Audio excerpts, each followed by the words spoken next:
আমরা 1971 সালে শহীদ জিয়ার নেতৃত্বে বিজয় অর্জন করেছে। আমরা 1990-এ আপসহীন দেশনেত্রী বেগম খালেদা জিয়ার নেতৃত্বে আমরা বিজয় অর্জন করেছি।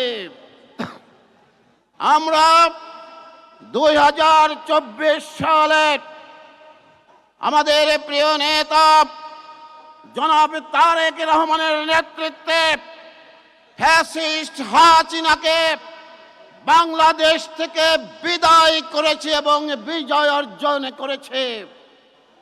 আর একটি বিজয় আমাদের অর্জন করতে হবে, আর একটি লড়াই আমাদের জয়লাভ করতে হবে, আর একটি যুদ্ধে জয়লাভ করতে হবে।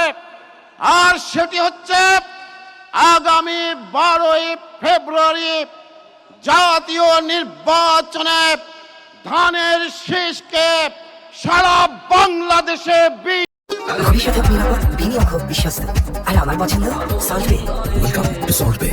বিজয়ী করতে হবে। সমবেত বন্ধুরা, আমরা আপনারা সবাই মিলে সমস্ত পরাশক্তিকে পরাজিত করব, সমস্ত অপশক্তিকে আগামী নির্বাচনে পরাজিত করে আমরা তারেক রহমানের নেতৃত্বে বিজয় অর্জন করব, এই আশাবাদ ব্যক্ত করে আমার বক্তব্য শেষ করছে। বাংলাদেশ জিন্দাবাদ, শহীদ জিয়া অমর হোক, বেগম খালেদা জিয়া অমর হোক, তারেক রহমান জিন্দাবাদ।